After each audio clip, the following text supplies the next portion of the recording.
In this video, I want to talk about compensation plans and leveraging incentives, because what I see far too often from many SaaS organizations is that they try and basically play defense when it comes to incentivizing and offering added value to their salespeople or their reps or the reps that they're set to take on.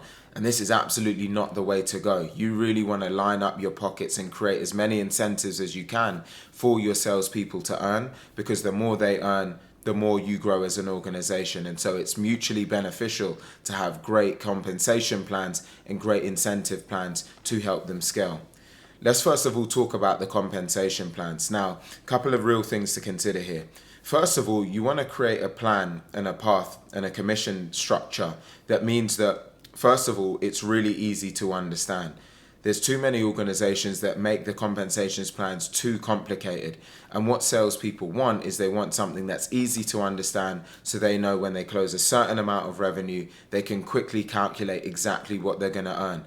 You don't want this to become like algebra or a complicated formula or them trying to figure out, well, if I do this, what do I get out the other end? No, make it really easy and simple to understand. There was an organization that I used to work for that had a great structure. It was simply at a certain amount of, once you've hit a certain amount of target, like 0 to 100% of your target, you earn 10% on all revenue.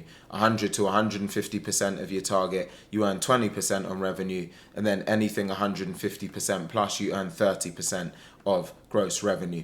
And that structure worked out really well, because the more effectively you did, as in the closer you got to your target, you could stand to earn more and you got into accelerators. But it was simple, a 10%, 20%, 30% structure. So it worked really well. The team worked really hard and drove hard because they wanted to get into those accelerators, but it wasn't complicated to understand. And I've worked for other organizations in the past where it was really complicated. You had to constantly sit with your manager trying to figure out and understand, what can I earn, how can I earn it?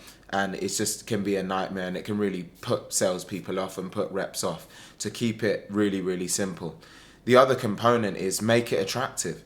So as I just spoke about in that example, right, being able to go from 10% to 20% to 30%, that's really attractive for a salesperson to get to 30% of gross revenue, right? And as much as you're giving away, in theory, it feels like you're giving away a higher percentage, you've got to view that as an investment, because if you've got a salesperson that's running at full pelt because of that 30%, right, you're going to be able to grow much faster as an organization if you've got multiple reps all rowing in the same direction, feeling fueled and enthused to go and get after it because of that percentage. So really focus on that, use it and leverage it as a tool to help you grow and scale the organization much, much faster.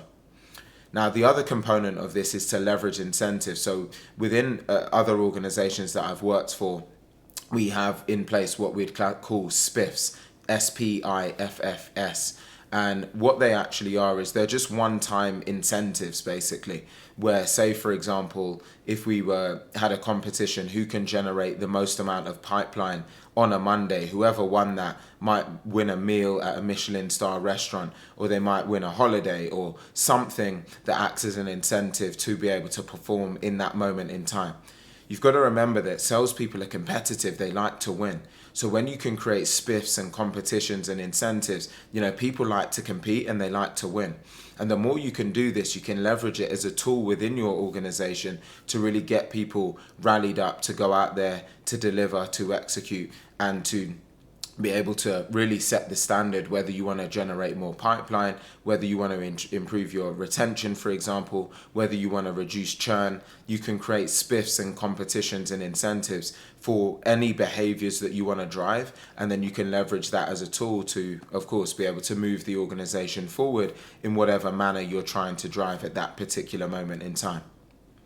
Now, I hope this video has been helpful in getting you to think about whatever behaviors you're looking to encourage. If it has, please do like, comment, share, and subscribe. And feel free to reach out to me directly on LinkedIn. Drop me a direct message if I can be helpful with you putting in place your compensation plan or some form of incentive program as well.